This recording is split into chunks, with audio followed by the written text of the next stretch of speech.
afternoon, everyone. Daniel, can I be heard, please? Yes, Emma, we can hear you. Thank you very much. And thank you all for joining this afternoon section. And we are most grateful for spending your time or sparing us your time this afternoon. To begin with, we will invite Eko Akwe, Sales Manager here at DataBank, to do the opening prayer for us. Eko, good afternoon. Yeah, good afternoon, Emma. Thank you very much. Shall we pray, please? Father, Lord, we thank you for today. We pray committing today's meeting, the session into your hands. We pray that you take preeminence of everything and may this meeting be a successful one.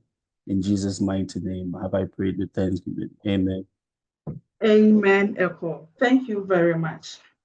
So good afternoon once again, and thank you for joining us for this afternoon section, dubbed From Dream to Destination. At DataBank, our mission is simply very simple but yet powerful: to empower Ghanaians to achieve financial independence by promoting financial literacy and providing a wide range of financial products and services. This mission is exactly why we are here today, to equip you with the knowledge and tools to plan and fund your study abroad journey in the years ahead. We understand how challenging it can be to access the right information to make informed decisions about studying abroad. We've heard of stories of people being scammed here and there. That's why DataBank has brought this section right to your doorsteps to bridge the gap and guide you towards your goal. Before we begin with, I just want you to take note of the following. This section will be in two parts.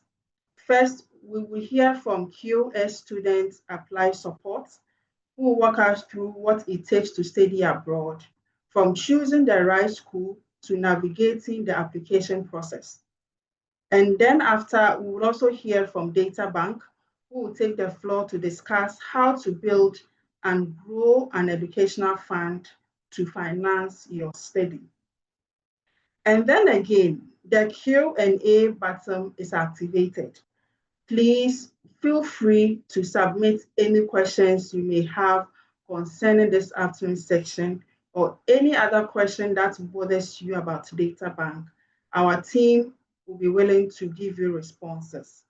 And then there is a surprise, yes. And so some of you may walk away with a free gift voucher to deposit into your account, or to use that gift voucher to open a new account if you do not have one already. So stay tuned till the end. You may never know when the surprise will come up. So once again, thank you and welcome on board. So now let's dive into why we are here, onto the first part of today's program, navigating the academic maze. We are excited to welcome QS Students Apply Support, a trusted study abroad agency that helps students secure admission into institutions across the globe. They offer guidance on researching and selecting the right schools and programs, as well as personalized consultation services. Their expertise spans top study destinations including Canada, the UK, the US, and others. Leading this section is Mr. William Ado, a representative from QS Students Apply. Please join me in giving him a warm welcome. So, Mr. William Ado, good afternoon and welcome on board. Hi, everyone. Good afternoon. And it's great to be here. First, I want to thank the team for putting this together. This is a great initiative. Most of the time, you will never know how good an opportunity is until you decide to do something related to that and realize that you find yourself wanting. This kind of initiatives or events really go a long way to help a lot of people, especially with what is happening in our day-to-day activities when it comes to studying abroad. You have a lot of agents going here and there, taking lots of money and all that. And yeah, so I want to take this opportunity to say thank you so much, Data Bank, for this opportunity. We will also do our best to ensure that our participants really have the best of information, right? Also, yeah, my name is William. I hope you cannot hear me, please. Hello, can you hear me, please? Hello, William, Yes, let me hear, William, we can please. hear you. Right. Okay. Let me go right into it. So my name is William. I am the enrollment specialist for QS Student Apply. I'll just share my screen and then just rush through a little presentation I put together. But it's more going to be more of like just explaining stuff. So please bear with me.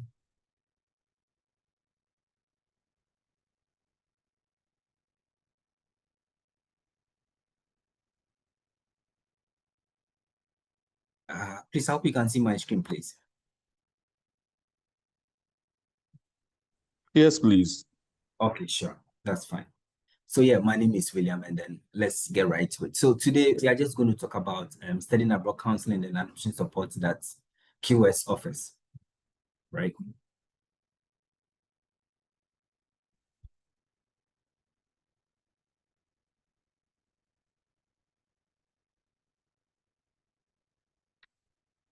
Right. So I'm just going to say a little bit about QS, what we do. Of course, I can't just talk about studying abroad without introducing the organization I belong to. So for QS, we are popularly known. We do a lot of things, but one of the things that we are popularly known for doing is ranking universities.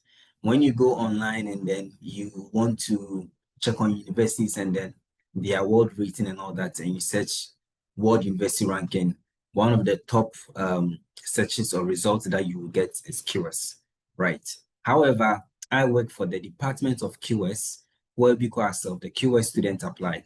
We do more of the counseling session, student placement to universities, visa assistance. And today we are going to talk more about the student placement, visa assistance, application processes and all that in terms of studying abroad, basically, right? So let me just dive into it.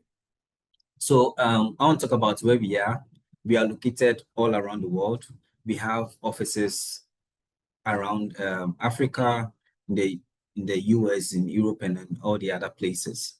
This is just going to be a slide, and then we just talk more about the counseling session, right? So what we do, like I mentioned earlier, free university counseling applications. I want to dive in a little about the counseling session because I believe that has been one of the most important things when it comes to studying abroad. Most of the time, someone asks, what does the counseling session involve? When we talk of counseling session, it is you making up your mind that I want to study abroad and I need someone to talk to, right? So with QS, one of the services we give is the counseling session, which I believe is the most important aspect of the counseling. I mean, of your intention or your plan to study abroad. I want to put this in there and say, studying abroad is not expensive, neither is it cheap, right? But then, however, when you plan, it makes things really easy for you. So with the counseling session, we dive into it and talk about your program options, how prepared are you? What program are you interested in? When we talk about programs, someone might say, I want to put this example there. I did BSc in accounting, and I've been working in, let's say, in an organization as an accountant, or probably as an administrative assistant, and I want to study abroad. But then I feel like, okay, once I did BSc accounting, I want to just do a master's in accounting. However, it might not be what I really want to do. I want to travel abroad, find myself in any working environment, and then being able to deliver, regardless of my background. I mean, as Africans, one of the things that we look out for is when we study abroad is that we want other job opportunities that we can fix ourselves in, looking at what presents itself. So during this counseling, we get to talk about programs that meet your needs. One most important thing, like I said, about studying abroad is planning. You need to really know what you're about. There are so many factors that come in place. One, we are looking at your program option. We are looking at the country you intend to study at. We are also looking at the school as well. as well as we also look at your budget, which is very, very, very important. Let me take it one by one. Program option, like I said, what program do I want to study? How does this program meet my career goals or help me meet my goals, right? At QS Apply, the council session, we talk about the programs. Like I made mention about a BSc in accounting. Probably you are looking at doing a master's in accounting. However, that might not be what really will work for you based on the school you are going to, the country, or even your career plans. So we might dive into the options, counsel you, guide you on the course options that you can look into it. A school you might select might be doing maybe master's in accounting or even MBA. However, when you look at the course content of the school program, the MBA, and then we compare it to another school, they might have different kind of options. As an accountant, you might want to also divert into an IT related course or something. So you might be looking for courses that might meet what you want, as well as have what you tend to do. So we can suggest or we can advise on courses or programs that has the courses you need. You can do an MBA with an IT option. You can also do an MBA which has just focus on finance. Do you understand? So all these counseling sessions, all this moments gets you to choose the desired program that really meets your needs. We can also look at the country. When we talk of the country, we're looking at countries that meet. Hello, William. Is your slides moved or we are still on what we do? We are still on it. I'm sorry. When you move, all right, that's fine. Yes, sure. We want to follow seamlessly. Right. That's fine. Okay. So I'm just focusing on the counseling aspect of the application, then we move on. Most of the things, we'll just talk about it. Right. Let me just move it here. Right. So back at the counseling again, we talk about the school or the country. What country really meets what I want to do?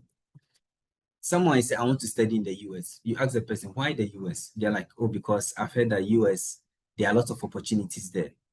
But then also, it might not be what will be convenient for you in terms of the visa aspect as well, or even the budget. Someone might say UK, someone might say Canada. Why Canada? Canada, because I've heard people say there are a lot of job opportunities and all that. These are really, really true. But then you need to tailor it to what really works for you. That's what the counseling session is all about, right? So we talk about the program, we talk about the country. Sometimes even the choice of country, you also need to look at the visa aspect. It's really important. You might have the program, you might have the school, but looking back at the visa requirements, you might not even be eligible for the visa. There are countries that have different visa policies or visa requirements that might not even meet you might not have the requirement for. An example, someone will say, I want to study in Canada. Canada visa requirements, you can't you might have an amount of money in your account. However, not everyone can sponsor you. Such instances like this, you need direct relatives. An example again, UK visa requirements, you need your direct relative to sponsor. It's either your mom, your dad, or the money is put in your account. However, with you, maybe you might have an uncle or a brother that is sponsoring, and they are not willing to put the money in your account. In such instance, it becomes a challenge. That means you don't meet the visa requirement, right? So back again, when we talk about the counseling session, we are looking at the various things that we need to put together to plan our study abroad journey, right? Okay. And as we move on, I'd like to just talk about the school aspect and then some of the documents that is required. I believe that here we have parents that are looking to enroll their kids or their wards for undergraduate programs, as well as individuals that also want to also further for their master's programs. So this is just a brief of some of the documents that's required for you. If you want to do a master's program or a postgraduate program, when we talk about postgraduate program, we are talking about master's, PhD, and anything like above, even an MPhil or anything above. Yes, that's the postgraduate. So we're looking at the degree transcript and certificate. Most of the time, people do have a second class, lower, or third class, and then they kind of have a little challenge here and there. But QS Apply, we are able to get you good options.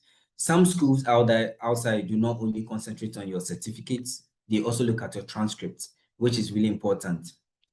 When we talk about the English language proficiency, it's really great when you can get a letter from your institution stating that your studies was done in English. However, countries like US, Canada, and UK, if you had at least a C6 in your WASSCE, I believe everyone writes WASSCE in Ghana, right? Either WASSCE or SSCE, and you have at least a C6, it will be regarded as an English proficiency result, which you can use. So you don't need to really prove that you can speak English, right? Of course, you need a passport, you need reference letter. The reference letters, we are looking at 2 reference letters, one from your workplace, one from your academic. So you could get one from a lecturer or a department head, that is from your previous school, and then one from your workplace, right? Those are the basic 2 ones we need. And then we have something called statement of purpose. When we talk of statement of purpose, usually people are like, what is statement of purpose? It's basically an essay you write stating why you want to study this program, why the course and all that. It's more like the intention behind your studies in a particular country. We'll dive more into that as we move on. And then a detailed CV. When we talk of a detailed CV, we are talking about a CV that has all the necessary things that makes up a CV. Let me put it that way. An example, you have someone's CV that says maybe, I finished KNUST 2024. There's no month or something. Just 2024 doesn't meet up the criteria for a detailed CV. You need to put the month there. And then where there's gap, when we say gap, you finish maybe 2013 and then there's nothing there till 2025, and then you put something that you need to show what you've been doing. If you don't do anything, let the dates go in line to prove what you've been up to. Yes, and then any specialized document, special document you have. Maybe there are times that you did some kind of certificate online and all that. You can also include all that in your application for postgraduate study. And then, of course, for undergraduates, we are looking at the high school students. So when we talk of the high school, we're looking at, apart from the transcripts, those that write WASSCE.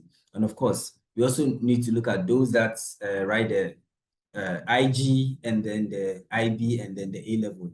Yes, those are the necessary documents that require. They don't really require much documents for application.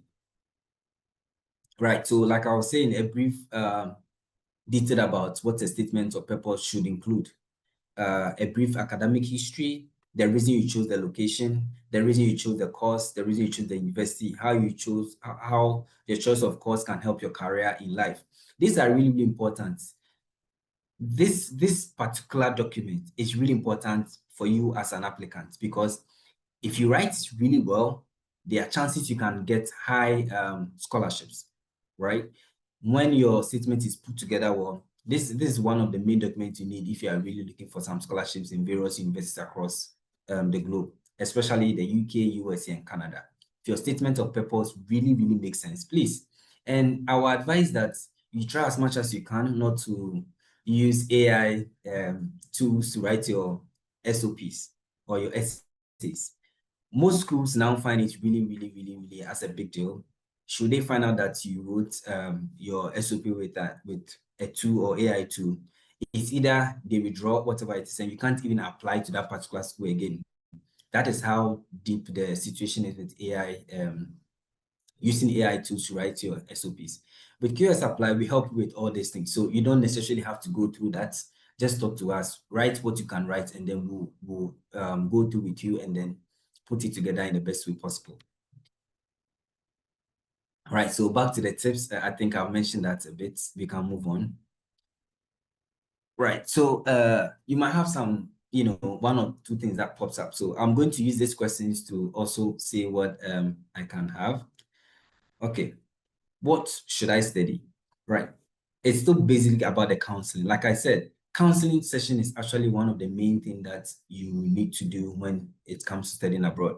That is sitting down, planning, choosing the course you want to study, the best destination, what works for you, your budget, and all that. It all boils back to the counsel session. Which country should I pick? You should focus on countries that has what you need. An example, maybe in the UK, you have some family members there that might assist in terms of accommodation. So in that sense, you can narrow your search to UK universities. You can also look at, okay, I want to study a business-related program. Which country is suitable for that? UK might be ideal. Or you want to do law.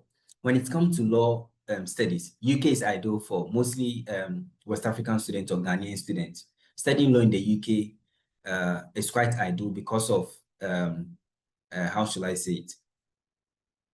How we use the UK law. I think that we run in the same law system. So it's really favorable when you study law in the UK. Which university is the best? Every university is best depending on what you're looking at for, especially with your course. I was saying something earlier. You might want to do an MBA, but then you want a little bit of IT in your MBA, or you don't want a little bit of IT. Mostly focus on the course modules. The course modules gives you detailed programs or courses that you'll be running under that program, right? I'm a business student, but this time around in my master's, I want to add a little bit of something because the world is changing. I can't just be focused on just what I know. So doing an MBA is more like touching on the other aspect of business. But then I also want to add a little bit of IT. There are a lot of MBA courses that has different modules that really make sense. So maybe I want something in IT. You look at this university, they might not have, it's the same MBA. The program is MBA, but then the course modules might be different. Yeah, so it all depends on that as well. How can I get a student visa? That's a different, we can assist you with that and all that. We have the best of aspect in terms of every country you want to study. And listen, we do every country as well. So any country that you want to study at, we can be able to assist the admission and then as well as the visa. How much in terms of the tuition fees? That also depends. It all boils back to your budget. You let us know, okay, this is what I have, this is what I want to do, and then we tailor everything according to what will work for you. So now our focus is not just about the academics. We also look at the country that best suits you and also suit your budget. Maybe you are a parent, you want to know, you have a budget for studies, and then maybe your desired program is USA. However, looking at what you want your child to do, you want to do medicine. Medicine in US is quite expensive. So you let us know, we can guide you on the best country that will suit what you want for your ward. Right. So one of the things also want to talk about is the application processes. Like we always say, apply early. It's just best when you put your things together early, right? Especially if it's a year. Schools have intakes. We have the early intake that usually runs between January and February. We have the April-May intake.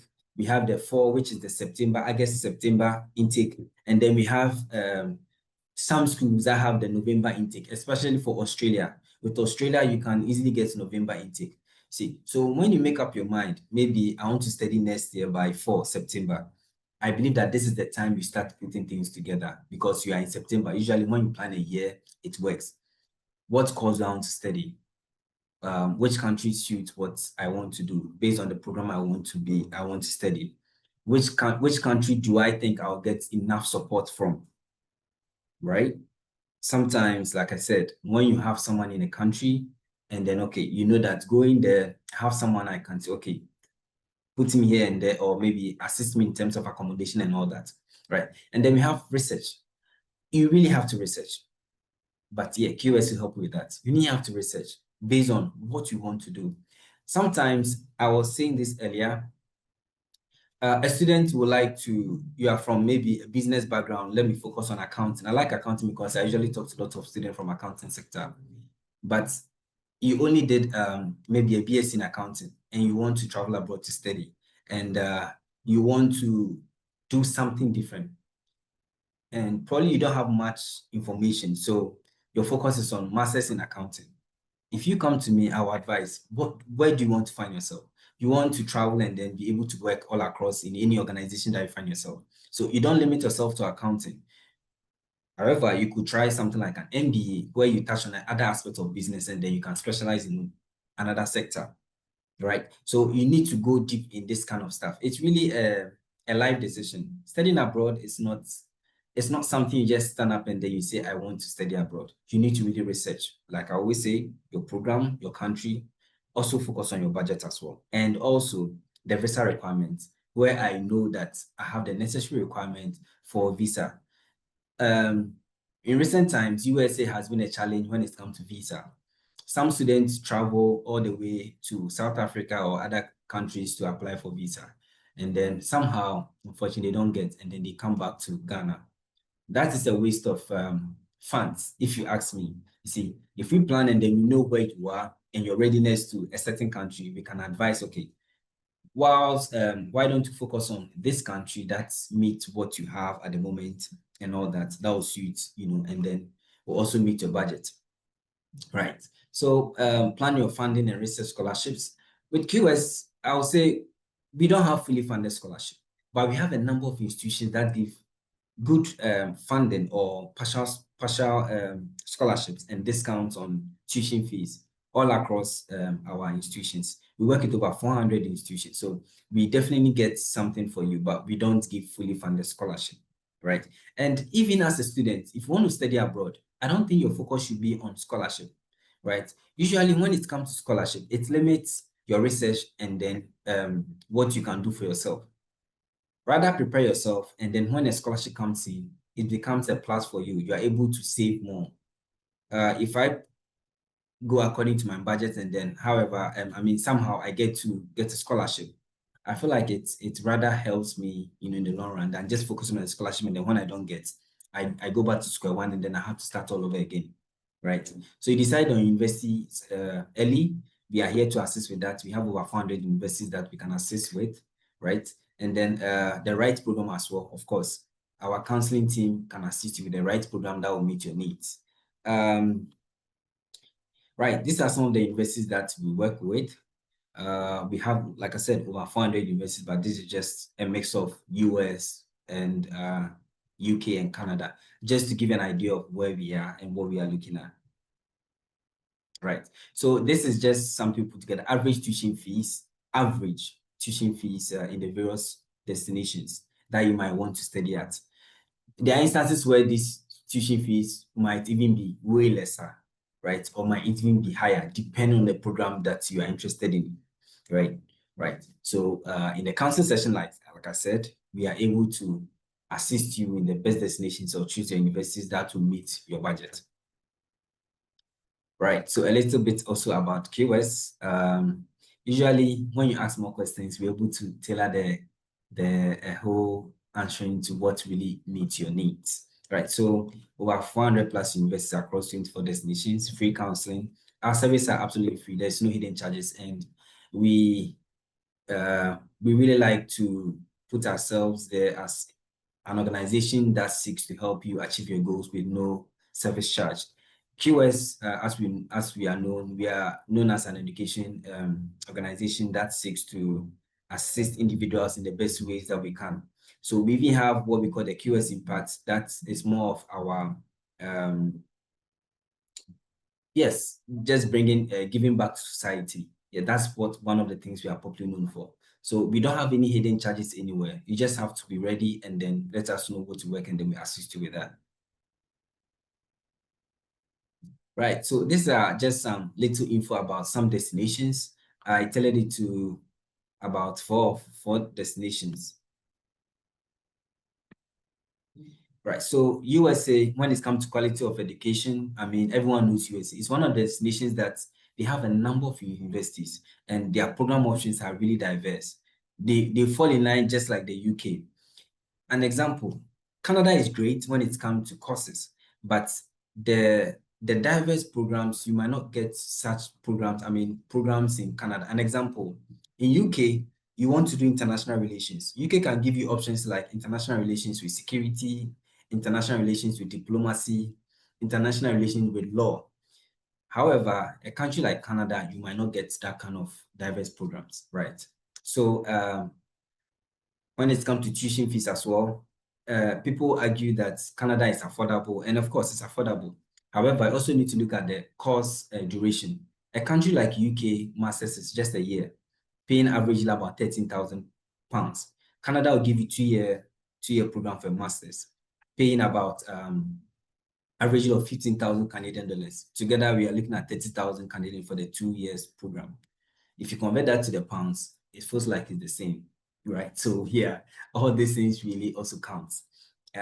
Duration, like I said, 4 years for bachelor's degree in the United States. Canada, 3 to 4 years, same as UK. So with UK, if you are applying with A level, you don't have to do 4 years, but all WASSCE students need to do a 4 years. So the 1 year is a foundation program, and then the other 3 years is the main bachelor's degree program. When we talk of work opportunities, one of the things that you can look out for in the US is the work opportunities as a student. They have lots of institutions that have a lot of partnership. Most of their institutions have partnership with top organizations or companies that it's really, really easy to have your internships there. They have a mix of programs that goes with practical stuff. So we have the, I think, OTP and all that, where whilst you are working, you get to do your internship at top organizations that falls in line with what you are doing. It's the same thing for Canada. Canada has what we call the what's the name? It's a program where whatever you are studying, right, you get to practice it while studying. Yes, so you get to practice what you are studying. So let's say I'm studying nursing, right? So and my program is, let's say, a 2-year program. I get to do probably about a year theory in the university, and then I go and do the practical at a work, organization or the health facility, right? One of the best things too is that mostly you get paid, right? You get paid whilst schooling. That is one of the things. And then with Canada too, after studies, you get to enjoy the post-study work permits, which usually is between 2 years to 3 years. US also gives you about 2 years. UK also gives you post-study work permit of 2 years, as well as Australia as well, right? Let's move on. Right, so these are some of the destinations we have. Like I said, every country that you have in mind, every top country that you have in mind to study, we have a school there that we can assist you with that. Okay, so back to I like to ask questions because I believe when you are asking, when the questions come in, it helps answer the questions of most individuals, right? So with us, you fill out the form, upload your documents and all that on our platform. We show you the schools and programs that might suit you. That still goes back to the counseling session. And then we submit the applications. When we submit the application, we provide the information on schools that will give you the discount, and then, of course, some scholarship opportunities. And then we also help you manage the offers. We can apply to about 5 universities for you, and you might get offers for all. But then, however, you are definitely going to one school.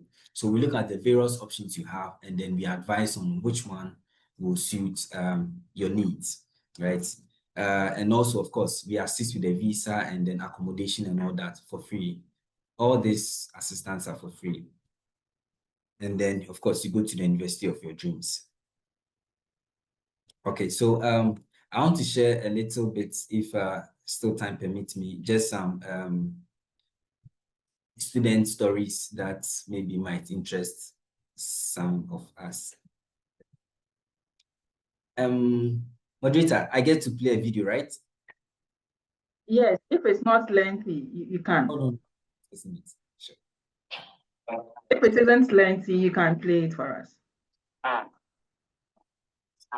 Please, can you all see my screen and can hear the video? Yes, we can see the screen, but the audio isn't playing. Sorry, let me go back.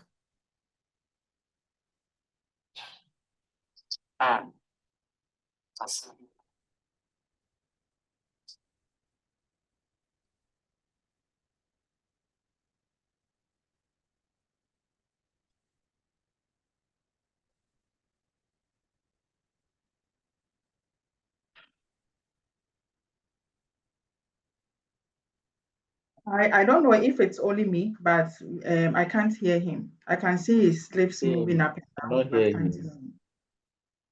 hear him. You were saying something? Yes, we can't hear your candidate. Oh, that's okay. But then, yeah, so it's just some of our students that across, some are from Ghana, Nigeria, and then other destinations that wanted to share their stories. So that's basically it for now. I'm hoping for questions. So thank you so much for having me. My name is William, and I'm the enrollment specialist for QS Student Apply. It's good to be here, and then I'm ready to help in any way we can. Thank you so much, Tim. Right. Yes, Thank you. you very much, William.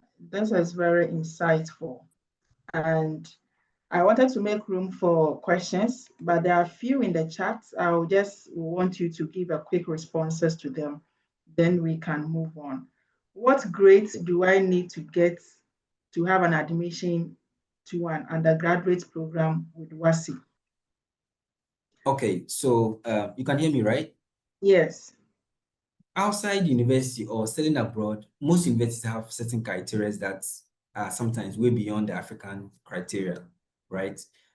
Sometimes your WASSCE might really be poor, but based on certain other things that you've done, like transcripts and other stuff, some schools might give you an offer. So we don't really have a specific grade, but of course, if you're able to get at least a C in all your programs, it will really help. And also, when you are studying, please also look at the fact that the higher your grade, the higher chances you can get offer and as well as some good scholarships, right? So when your grades are bad, it doesn't mean you might not get an offer. You might, but then other things that comes out an offer, like a discount in tuition fee, scholarships and all that, that might be a challenge for you because you might not meet their criteria. So yes, whatever the situation is, I believe that once we get to have your documents, we can advise on the destinations that will suit or schools that will meet what you want. Right. So let me take this one too from Tafriklu. Thank you for the presentation. Please, when people choose schools where they do not know anyone or have family there, are you able to assist with accommodation on campus? What are the options? Right, of course. Most of the time, I mean, everyone wants to go to places where they have someone, right? But then what about the countries that we don't have any Ghanaian or any family member there? We have to still explore, right? However, yes, we are able to assist. So we are direct partners of the school. I mentioned earlier that QS, we are popularly known for ranking universities. That shows our relationship and partnership with universities across the globe. And we are very keen on credibility and whatever a university is offering. So we don't just go about partnering with schools. I mean, for an organization that seeks to rank universities, we check on facility and all that. You should know that we also have a keen interest in what the school provides to its students. So yes, accommodation-wise, we can definitely assist with accommodation, and we do all those stuff for free, as well as your visa. And of course, every institution that you are going to, as long as we have a student there, we are able to connect you to the students to give you a brief or give you an idea of what you should expect when you arrive. So don't have a problem, right? We believe that whatever institution you choose, even if you don't have a student there, we ensure that this school meets the standard that in terms of your safety, your living in the country or in the school is secured. So you don't have a problem. Thank you. Wow. Okay, so there are a number of questions in the Q&A for you. So we want to do the second batch of the presentation. We'll have a Q&A section separately. Then we can have time for everyone. So my dear audience, I hope you've had enough information. Some years back, I paid for a section like this. So if we are having it for free, I think you are in the right place at the right time. So are you ready for some surprises, for some giveaways? Let me see the fastest fingers. So if you know the answer, kindly just raise your hand. So the first person to raise the hand gets to be called to answer the question and get something home. Are you ready? Good. So when William was speaking, he mentioned some documents that are required for your school application. Give me just 3 of those requirements or those documents.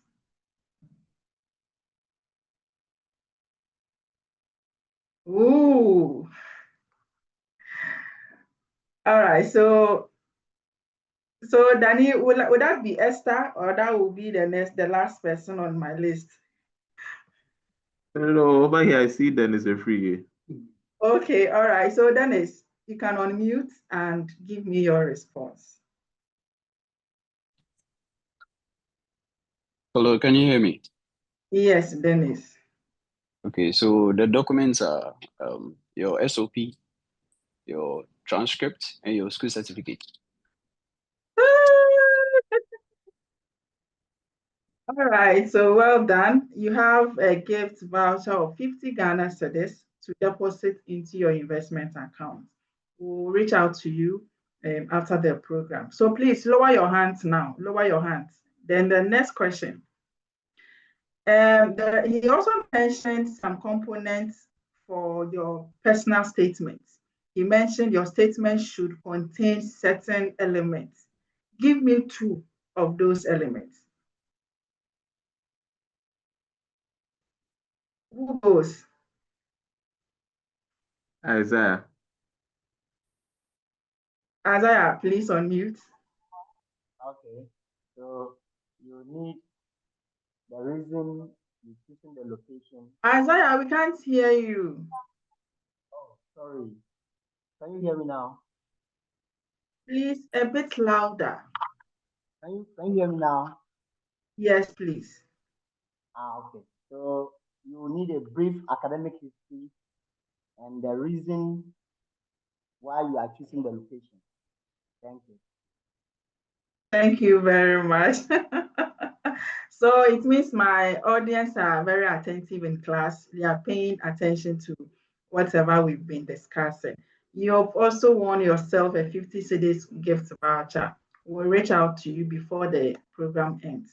Thank you very much, everyone. So let's zoom in into our second presentation. And before the second presentation, I would like to acknowledge our Chief Executive Officer, CEO, Kojo Adai-Mensah on the call. You're welcome, sir. So to help us do the second presentation, yes, Kojo, thank you for coming. So to help us do the second presentation is Mr. Emmanuel Akapo, a sales manager here at Data Bank. He's been with us for the past 10 years, and he's occupied a lot of positions or roles, and has also helped the youth in achieving financial independence. So this afternoon, we are glad and honored to have him share some thoughts with us. I am sure you saw the figure William showed us, the school fees involved, the amount involved. And I am sure Emmanuel will let us know how we can achieve that amount in our readiness to travel abroad. Emmanuel, you're welcome. The floor is yours. Thank you so much, Emma. And thank you so much, Mr. Addo, for setting the ball running. Just give me a few seconds to establish my slides and then we'll take it from there. Thank you.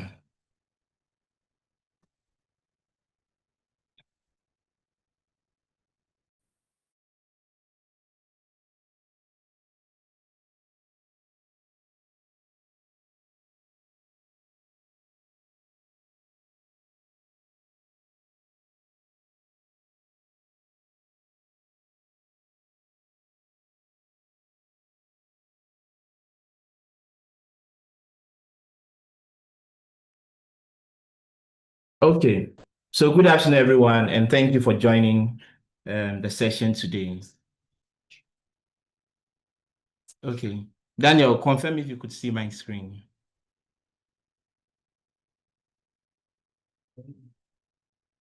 Okay, all right. Okay, good afternoon once again to everyone, and thank you for joining today's session. I believe many of us on this call have had the opportunity to apply for schools abroad. Some we got the acceptance, some we got rejected. And I'm sure there are many more who are yet to apply for such opportunities. But I believe that the cost component of applying for schools abroad has become very burdensome and stressful for a lot of us. And that feeling is actually very normal. And some of us are losing sleep because of the fact that it's so, and that feeling is actually normal. So today, I'll show you exactly how to start an education fund with simple, smart investment. In today's session, I've titled my conversation or discussion, Building a Fund for Your Education. I'll tell you a story. A few years ago, I had a client walk up to my desk and I mean, you could see that he was really frustrated because apparently he had used up all his savings to apply for schools abroad and he wasn't successful. So then he became a bit frustrated, and this is something he wanted to do. But there's one thing I actually told him, and I'm going to share that with you today. And I told him, Enoch, while you wait, start investing. And I'm happy to say today that he took that advice in good faith and gave himself some time to raise the money that was necessary to fund his educational need. And he didn't have to depend solely on scholarship and external sources to be able to raise the monies for his education. Currently, he's done with his master's and is currently doing his doctorate degree. So I believe that there's no fast way to make monies or to raise monies to fund your educational needs. You need to be patient enough to let the monies grow for you.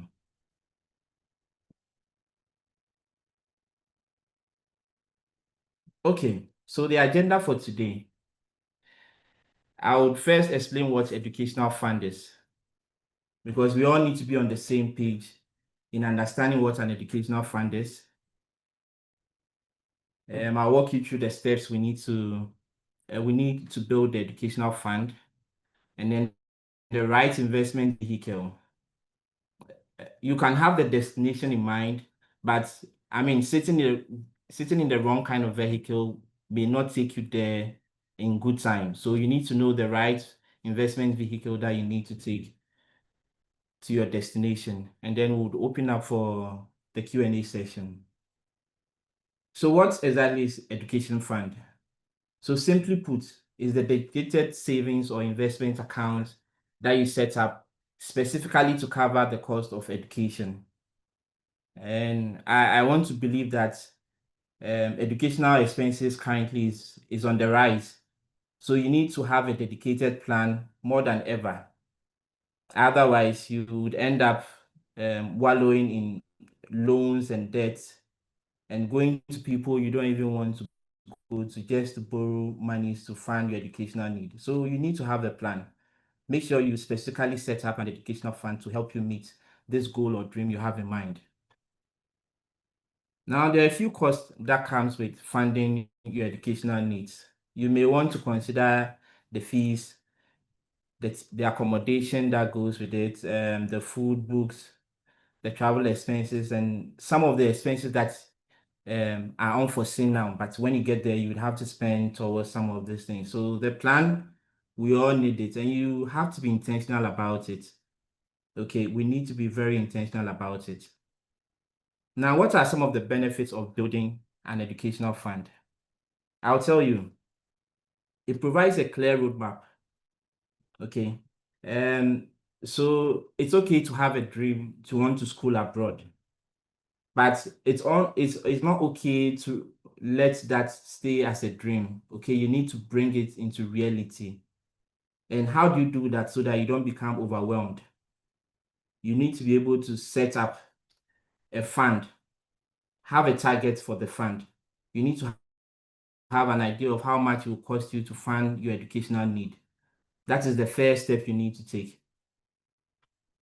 Now, secondly, like I mentioned, you need to choose the right investment vehicle. What type of vehicle are you sitting in?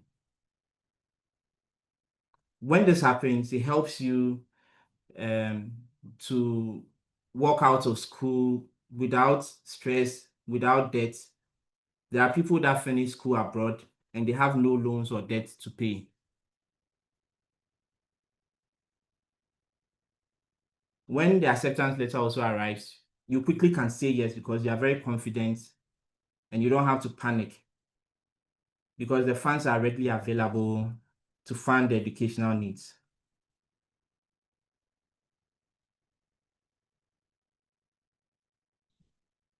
Now let's go to the steps you need to build the educational fund. So the first one, like I mentioned, you need to have a target. What is the target? Then you get to research the total cost of the DREAM program, the living expenses, the travel expenses, the tuition fees, the accommodation, the food. All of these things is going to help you have a number to how much it will cost you to fund the educational need. The second step or building step is to make sure that you pick the right investment fund that aligns with your timeline and your risk tolerance. Okay.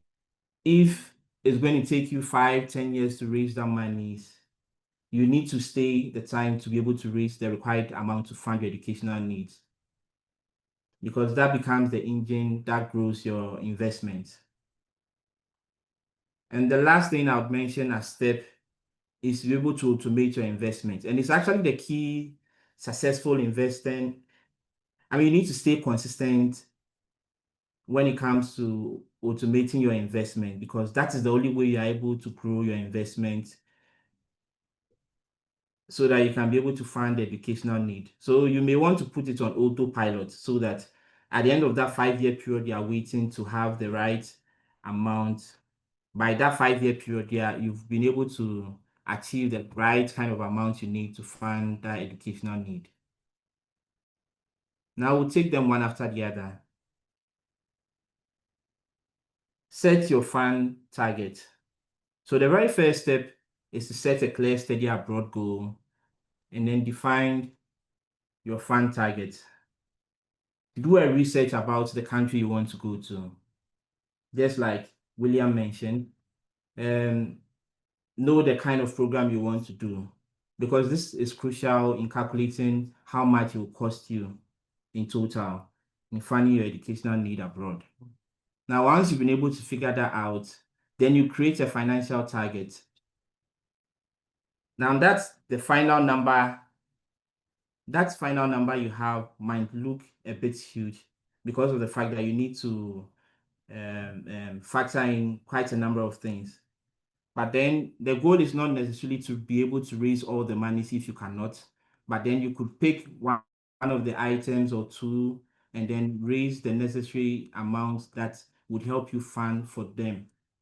So that even if you would have to go borrow from external sources or get support from family and friends, at least it will reduce the amount of money that you may need to borrow from other sources to add to your money to be able to fund that educational need. So every CD you save is a CD you don't have to borrow, and half a loan is always better than full.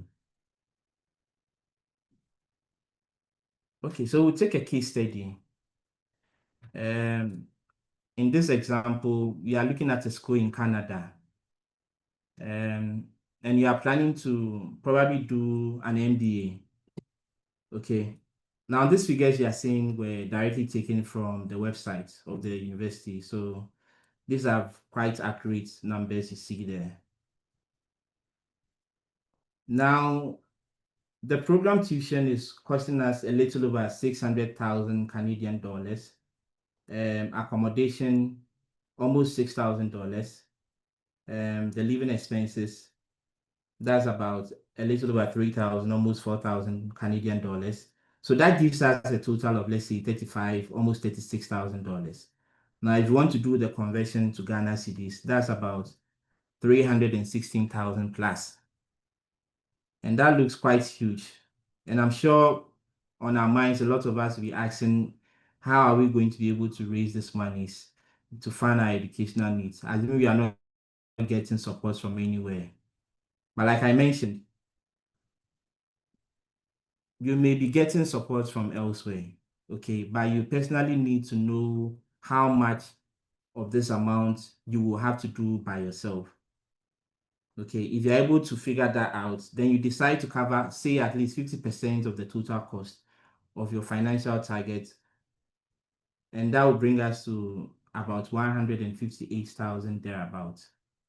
So the goal is not necessarily to be able to raise every amount that is necessary to fund your educational need, but you can, like it's been itemized on the screen, you can just pick one or two that you feel you can be able to raise money to be able to contribute to your educational needs abroad in some years to come. Now we'll continue with this example in the last slide, when we show you how to use the investment calculator to tell how much you can contribute on a monthly basis to be able to raise this amount you see on the screen. Now, the aim is to be able to save about 10 to 20% of your income, and be it salaries or earnings or allowances that you receive from your parents. If you are working, you should make up your mind that at least 10 to 20% of your income should go towards investing or saving towards your educational plan. Now, once you know how much you need to raise by yourself, you just break it down by how much you need to save each month to achieve the base amount for your educational need.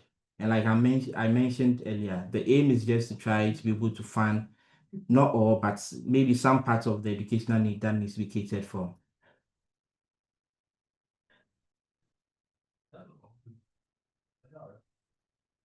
Now, the next step is to calculate how much you need to set aside monthly. So let's say someone earns 2,500 at the end of the month. This person is putting away, say, 1,250 for their basic needs, the essentials, the light bills, the water bills, the food, and all of that. And then the 750 will do their wants. These are things that are not needs, but at some point they may become needs. So these are just wants. And then they want to save up about 500 Ghana cedis towards their educational plan. There's a good way to track some of these things. You can use a budgeting tool or the simple Excel we all use on a daily basis, but you need to be able to track where your monies are going. You need to know what you are spending your monies on so that you can cut back on some of the expenses you are making and then redirect those monies into the financial targets you have to be able to fund your educational need in some years to come.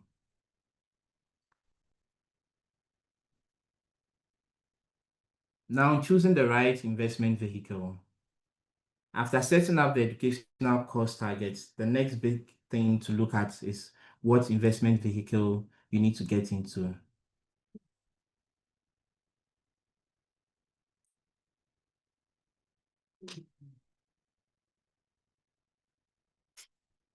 Now you need to be able to make your monies work for you, okay? You just don't need to save. You need to let the monies work for you. And how do you do that? You need to invest it so that the monies can grow for you. Now, an investment is when you put your money into something with the expectation that it will grow or generate more money over time. And this is the most effective way to reach a long-term goal. So see investment like planting or putting a seed to the ground. In the right temperature, with the right kind of soil, with the right amount of watering, day by day, you start earning on the money you've invested into the account. And you realize that as you go along, the seed you put in the ground, be it 4 grains of corn, when they grow after some number of months, you don't see 4 grains, you see way more than that on the plant. So that is how investment works for you. Investment will get you to your destination way faster than if you were just doing a normal saving. So I always tell my clients that you do investment and not savings. You do investments if you have to get to your long-term financial goal faster. Now at DataBank, we have several investment vehicles that can help you achieve the goal. But for specific purpose of planning towards the school, we highly recommend that you do a DataBank educational fund. So someone is asking, what is EduFund? It's just a balanced mutual fund specifically designed to help individuals save towards the educational cost. But however, you can choose any of our investment solutions depending on your risk tolerance. At the end of the day, any of the investment solutions should be able to get you to your goal, provided it aligns with your risk tolerance and then the timelines you have to be able to raise the monies that is needed to fund your educational need. Now, the last thing you need to consider is to be able to automate your investment. One of the most powerful strategies for success is to automate your investment. So you can set up an automated deduction system. And this is a vital part of the investment because it ensures that you are consistent with your contributions and it builds a strong financial discipline. And it avoids the temptation of you spending the money on other things aside the educational need you want to be able to reach in some years to come.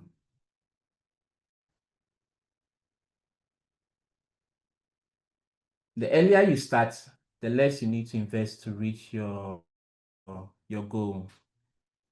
Now I'll take you through a few calculations so we can put a bit of numbers to all I've said. Just give me a second to change screens.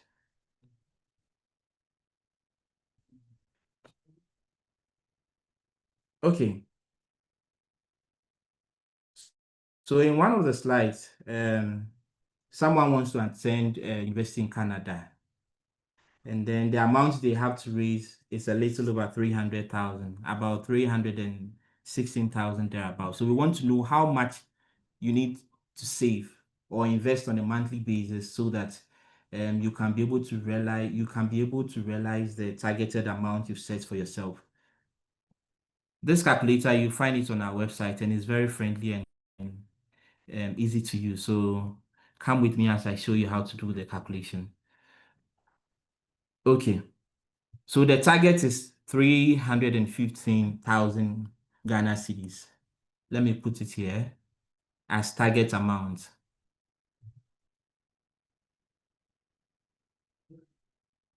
And then let's say the person has about 100 cedis to start with today.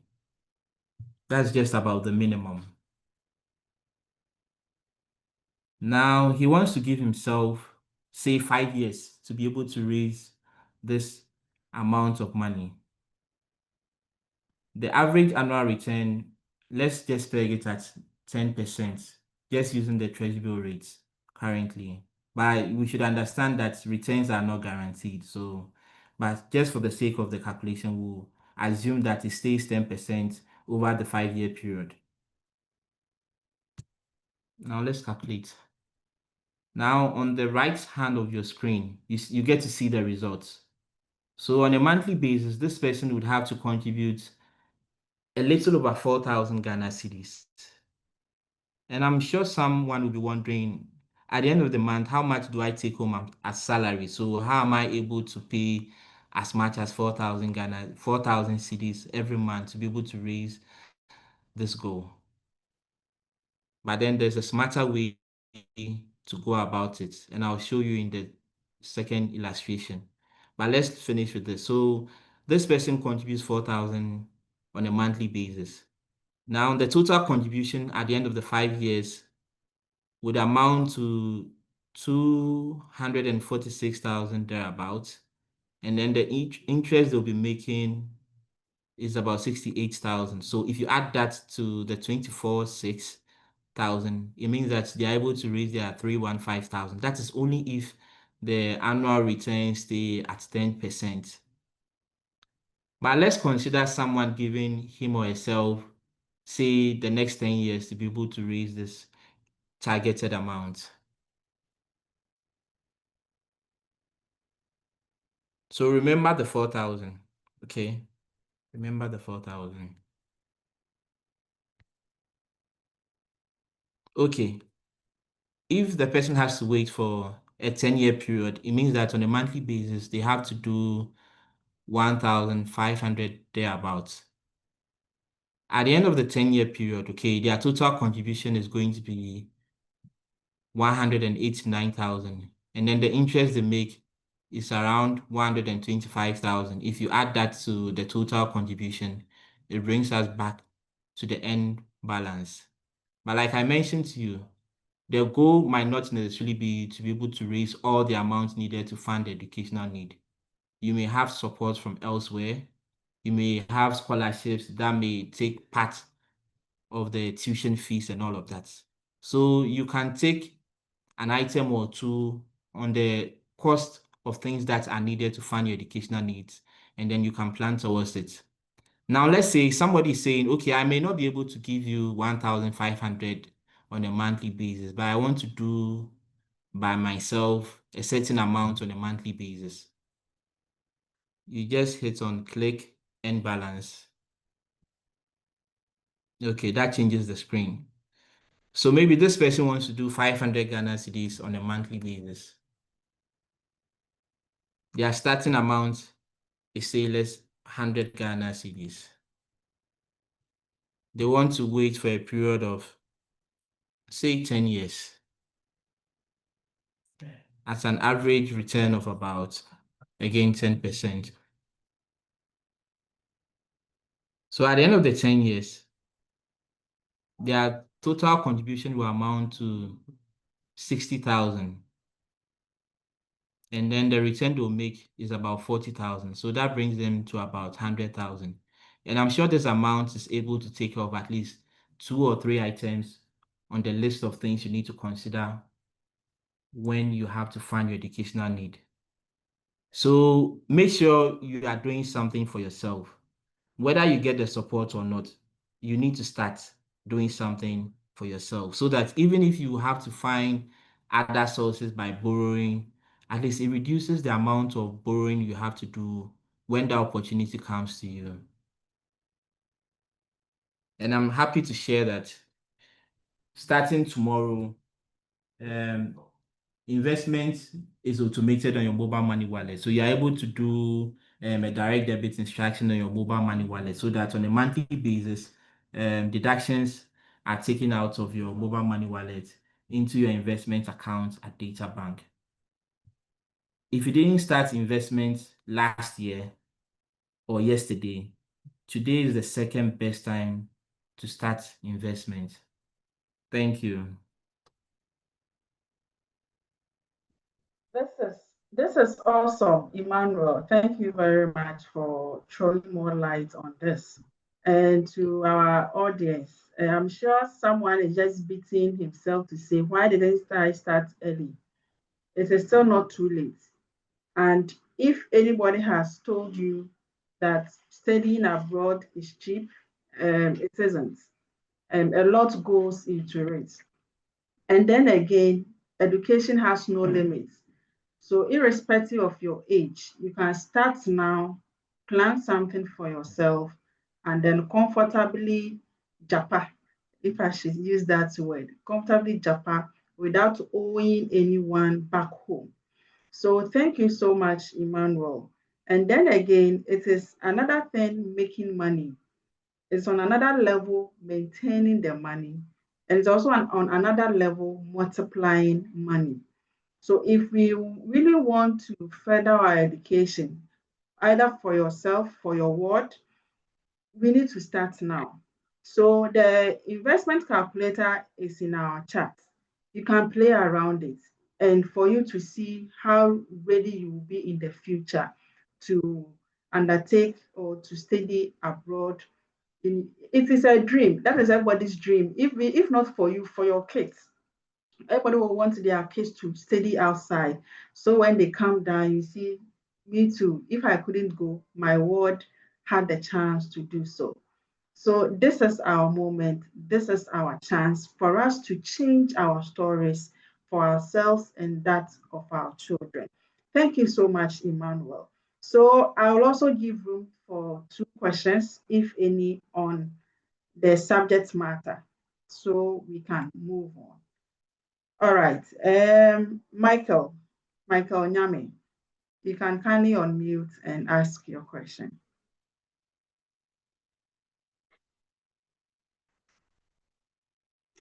Hello, good afternoon. Good afternoon, Michael. Yes, please. Thank you for giving me this opportunity to be part of this seminar.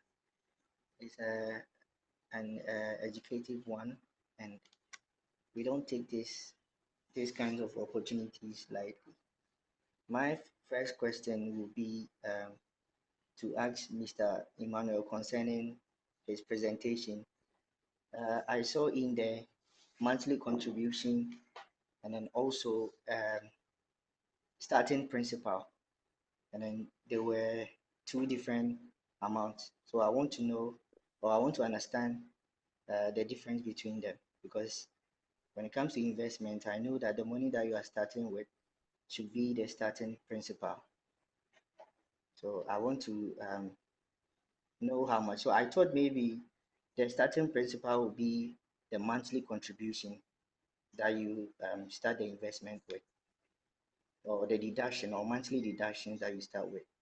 So I want to understand the difference between them. And also, my second question is, do the bank have an investment portfolio that will help an individual to reach the target amount quicker, or if not quicker, I mean, at least get closer to it? So that's my question.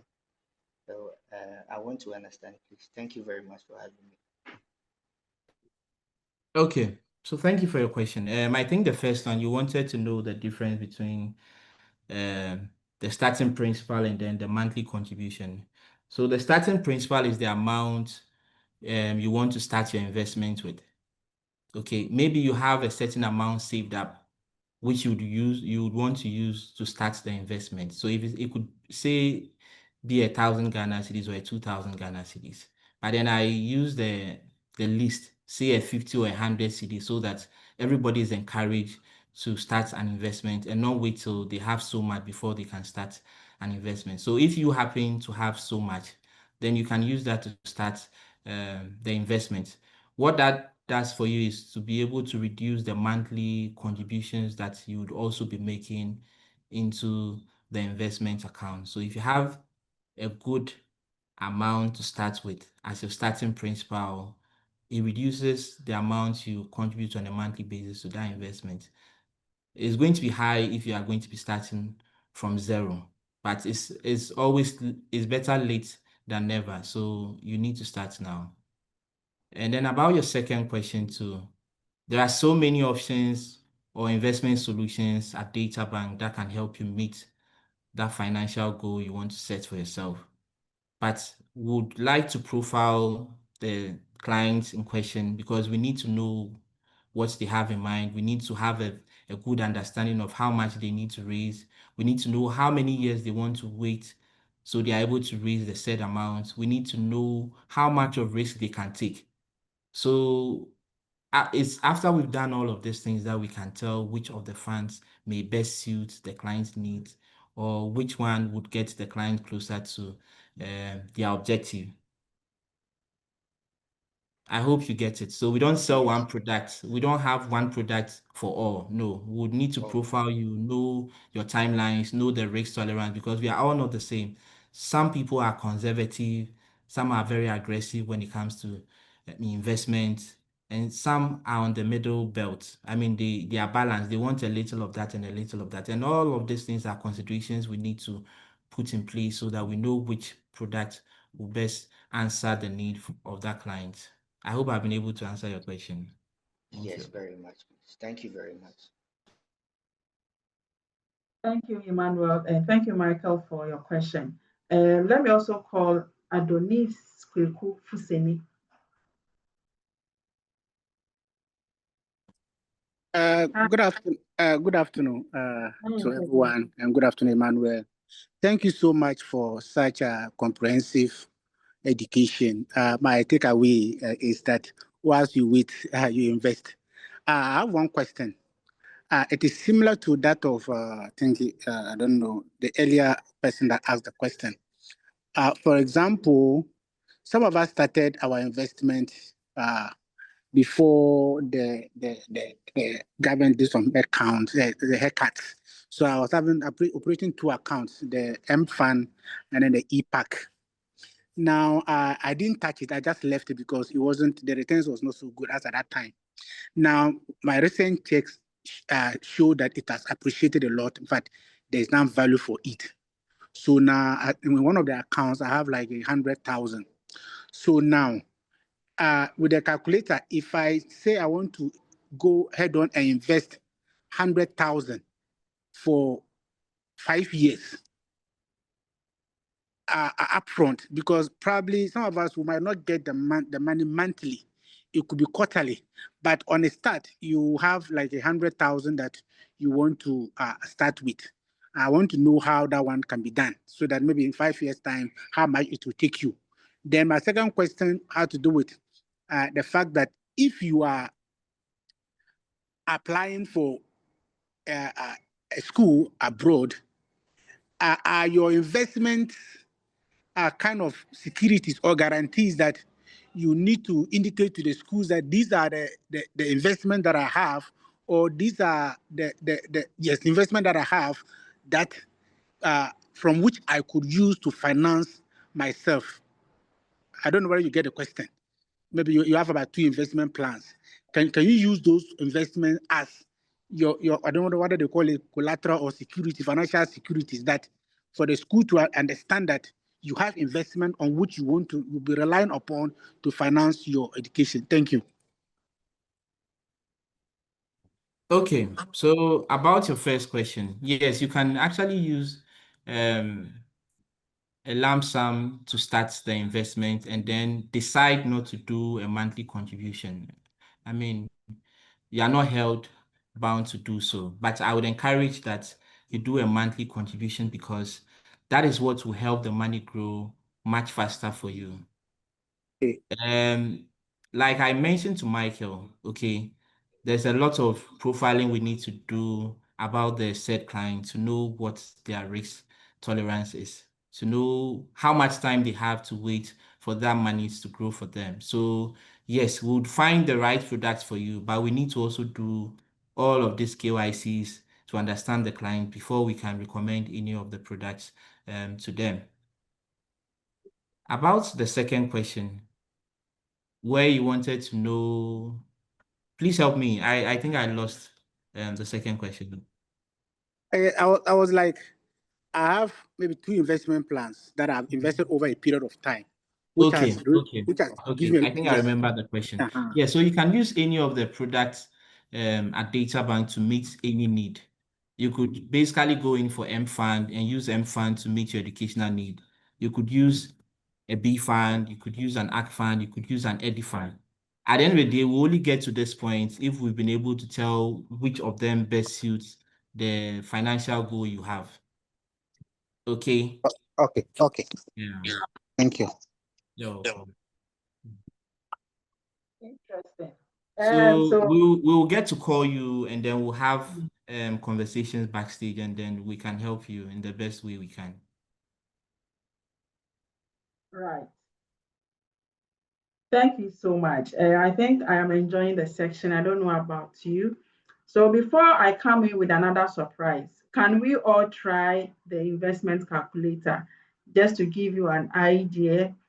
If I should throw a challenge to all of us on the call to start an investment project for the next 5 years, maybe it may not be for educational purposes, but you may have a different objective.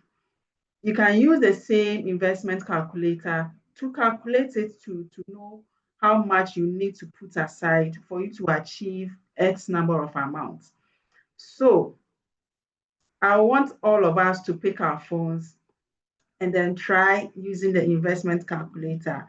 When you are done, whatever amount you are projecting, you can just tell me how much you need to put aside every month in the comment section.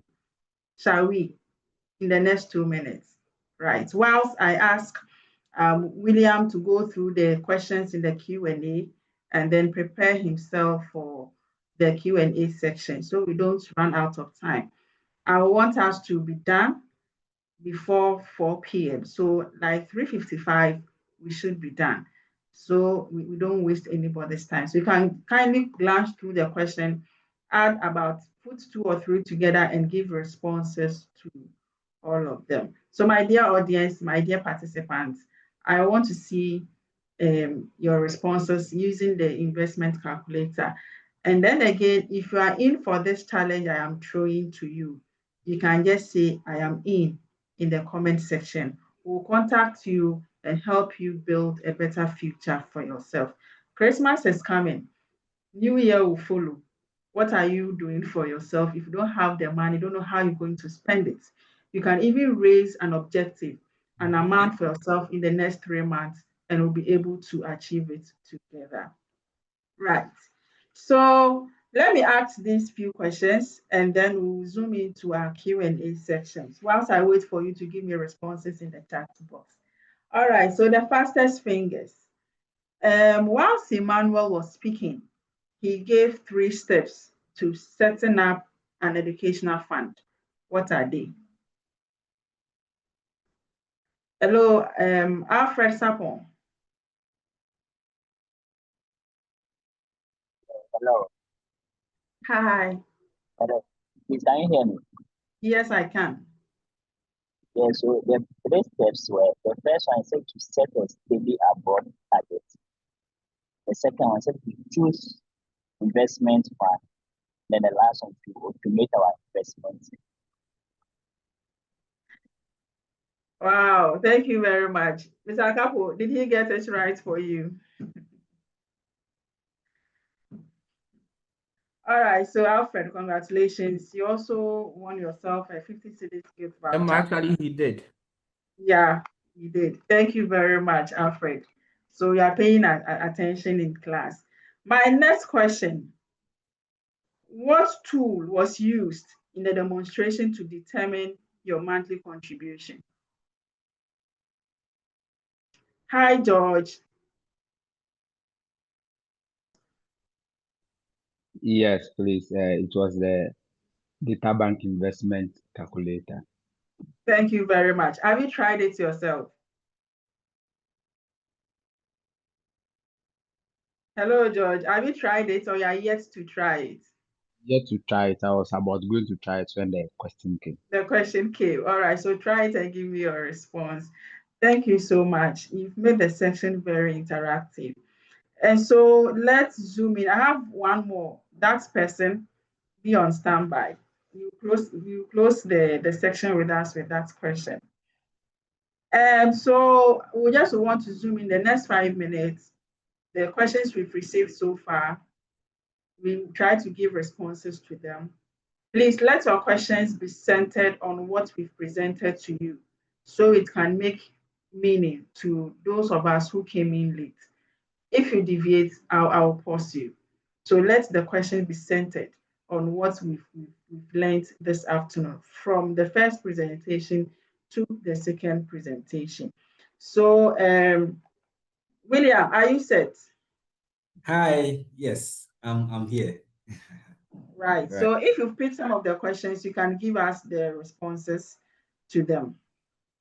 Okay, so I realized that my colleague has answered some, but we'll still brush through just in case someone wants further explanation. Sometimes the text may not do justice to how you want it. So Gloria Ahajia was asking, what grades do I need to get admission to an undergraduate program with WASSCE? I think I answered that earlier. I made you understand that getting 6 passes is good, right? However, if you get, the A's and all that, it helps you get more scholarship, right? And most schools also focus on not just your WASSCE, but also your transcript and other activities that you have done as an undergraduate. It also runs for someone for postgraduate as well. You want to do your master's. Someone will say, I have a 3rd class. Studying abroad or other universities outside, there's something we call pre-masters, right? That is, if you don't meet the requirements for a direct master's, you can do what we call the pre-masters. It's usually a 3-month course or a semester course, depending on the courses you need to retake. Yes, so these are some of the stuff that we can look to. Does partial scholarship apply to undergraduate program? Yes, it does. If you're a sports person, you can definitely get lots of opportunities as well for basketball, football, and other sporting activities. But I'd like to know where exactly a QS office is located. We are around Ajiringano, just beside the Puma Forward Station. Okay. So you didn't talk about Germany. Well, Germany is also one of our best destinations. With Germany, one of the things that we can say is that they have very affordable tuition fee. The only challenge that most students usually face is the block account. When we say block account, with Germany, apart from your tuition fee, what we call the living expenses. When we say living expenses, we are talking about how you intend to live in the country. Your transport, your feeding, your accommodation, we call it living expenses. For Germany, you have to actually push the money there. It's 12,000 euros. So before you even come to Germany, the school or the counseling helps you open an account in Germany where you deposit an amount of 12,000 euros in there before you come. They don't want you coming and then being a burden. So you have to actually deposit that money there to guarantee that, yes, me coming there, I have enough funds to cater for myself there. And that is different from your tuition fee. This is living expenses, 12,000 euros, right? And someone said, when people choose schools, where do they not know anyone or have family members? Yes, of course. I answered that earlier on. We can assist with that. We can partner you, or introduce some of our students already there to assist you in your day-to-day activities. Do I need English proficiencies? Depending, you might need English proficiency depending on the country you want to study at and then the destination. An example, in UK, if you're a nursing student and you want to do a master's in nursing, some schools might require you to write what we call the IELTS, the IELTS, right? You need to write it as part of the requirement to study nursing. So it depends on the destination. However, if you're a Ghanaian and you have your WASI, the English you had in your WASI, at least a C6, most schools will take that in replacement of the English proficiency test or letters. We don't charge for our service. Our service is absolutely free. From admission to visa to accommodation to the counseling, everything is absolutely free. QS has never had anything about service charge. I think I mentioned that earlier, but I wasn't very clear on that. So I want to state that our services are 100% free. There is no service charge here, right? In our presentation, I think I mentioned. That's fine. So please, you don't need to worry about anything. And I'm not saying because it's free, you are just getting some kind of service. Sometimes we as Africans, when something is free, we tend to think it's not of high quality. Please, this one is different. QS, we hold that we have that reputation to always give our best and then the best of service in everything we do. So can you get about 50% scholarship? It's possible you can get, but what I can guarantee is that you can't get a fully funded scholarship. No, so our service is free. Yes, if you already have an admission to a school, we can still assist you with other services like the visa or accommodation. So don't be worried. If you have already have an admission to any country, just let us know and we'll see how best we can assist you. I think that the other questions are usually the same. So we will leave our contact. I think that my colleague has written a number of numbers there. You can get in touch with us and then we take it from there. Yes, it's usually the same. Anyway, so I think that Miss Emma. Yes. I would like to, yes, I would also like to take this opportunity, if I'm permitted here, to invite the various participants. So QS, we usually have our yearly fair where we invite universities across the country to come, outside to come to the country, to come to Ghana and then meet students one-on-one. It's a free event. Just come and meet a school, talk to the school. We also have visa experts or counselor that will be there to assist you for and answer any other questions that you have, right? We are having our event this Saturday at Marriott Hotel and at 11 a.m. to 3. It's a working session. Just come and meet universities. You talk to them, and then once they get your, they answer your questions, you can leave. We also have one in Kumasi next week, Monday. They are all free sessions. These are some of the things that QS does. We ensure that we bring, what's the name? The best of service to you. So we bring the schools here from the UK, USA, Canada, Australia, and all across the globe. Here in Ghana, just come and meet them. There'll be instant admission and all that, scholarship opportunities as well. Just talk to a school and then get your answers sorted out and get some admission and scholarships. Thank you so much. For more information, just contact us. Thank you so much, madam. Thank you very much, William. I'm just excited here just because I heard your services are free. Oh, yes, they are for free. So since they are free, someone is asking you, Michael is asking you, is QS an NGO?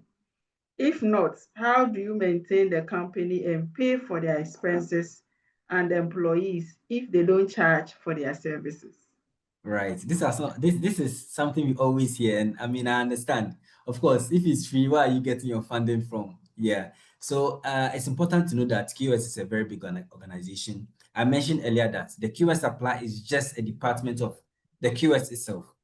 QS Apply focuses on student recruitment. We have the QS Impact, that is like the NGO that seeks to assist. As of last year, they helped a lot of basic schools in Accra and other places with other resources to run the school and all that. So we are popularly known. However, most of the schools that we assist are partners, direct partners. So we have been assigned to get this thing done on behalf of the school and make sure that the students are not charged or anything. So please, there is no service charge anywhere. The schools take care of us, as well as we are also popularly known as we have a department, the NGO department, that seeks to ensure that we give this kind of services to everyone that needs it and make things easy. Right. That's good to know. So, Mr. Akapo, can you also pick a few questions and respond to them? If we've already responded, that's fine. But then if you can respond to one or two questions in the chat.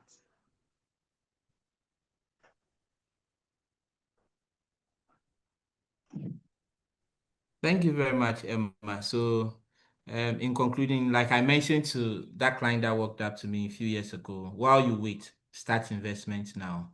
There are quite a number of you who reach out to you back door and have an extensive conversations and get you started. Thank you so much for your time.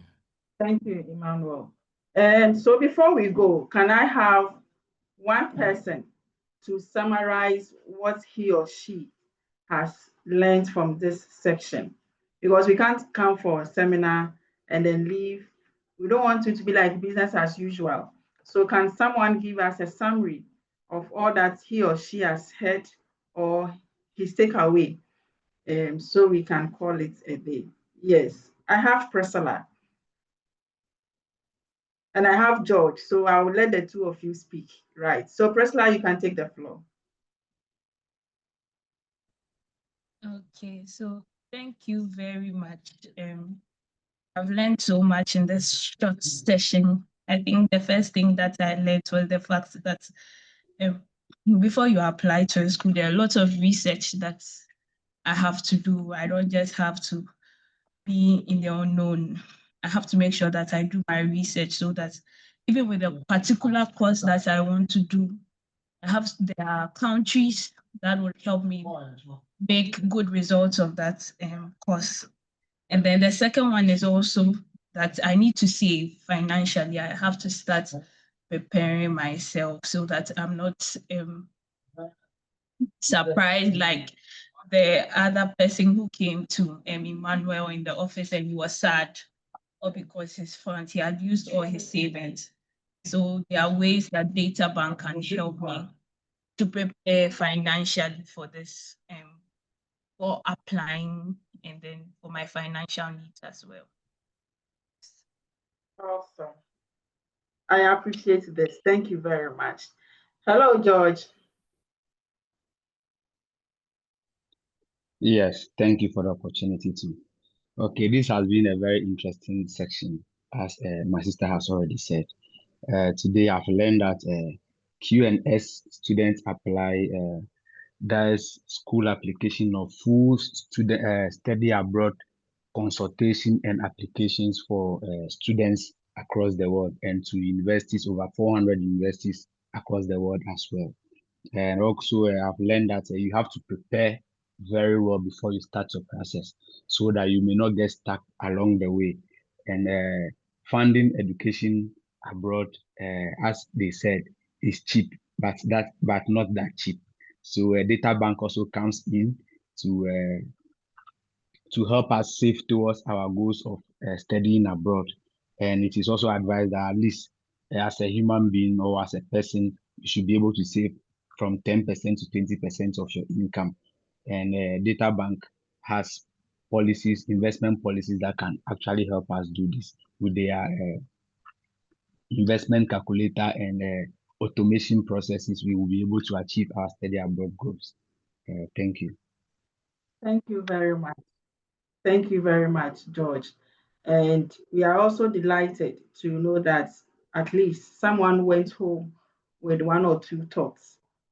For investment, for creating wealth, for achieving financial independence, it is not magic. We need to put in a lot of work. We need to be intentional and we need to be consistent and disciplined. If you don't, you just be in a haste to gain more money within a short possible time, which does not work that way. So thank you all so much for spending your afternoon with us. And QS has shared some flyers with you in the chat box. You can kindly have a look at it. So you can attend or pass by the fair they'll be organizing for some universities outside Ghana. And then also for here, for us at Data Bank, we cherish this moment. So we'll still reach out to all those who joined the call and see how we can all jump into the challenge of achieving, let's give ourselves 20,000 cedis in 1 year. How we'll be able to achieve that. So someone might say, hey, and they're awesome. It is not. With consistency, we'll be able to achieve that.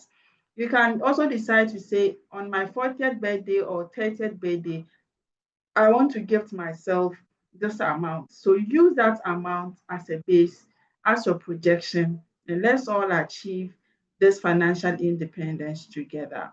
I'm so much grateful for your time. So I'm not too sure if my boss is in a position to say a word or two so that we close the section.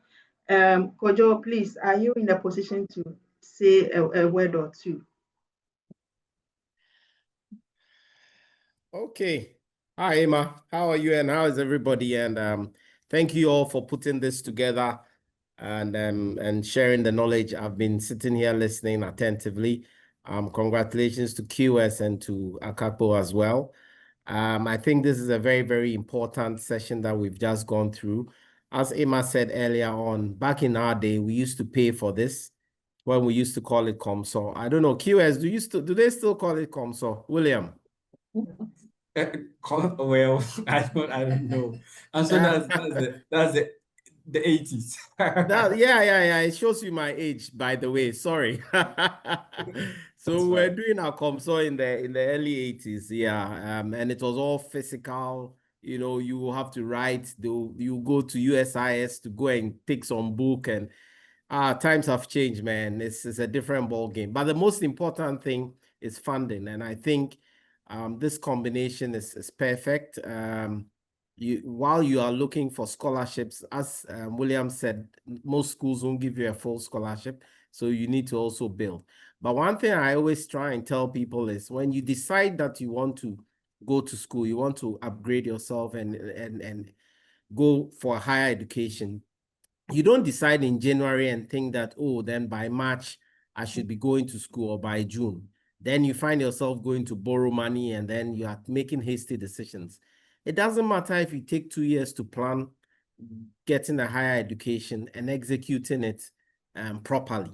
You know, most of the time we decide in January and by March, April, we think we need to go and we are scrambling all over the place.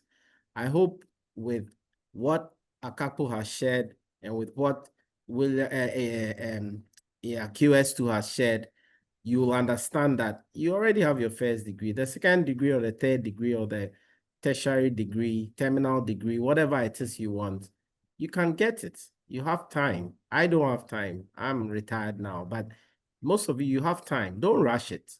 Just take your time, prepare financially, psychologically, and go and talk to the experts. Don't say, oh, they say Hungary good, oh, they say Moldova good, oh.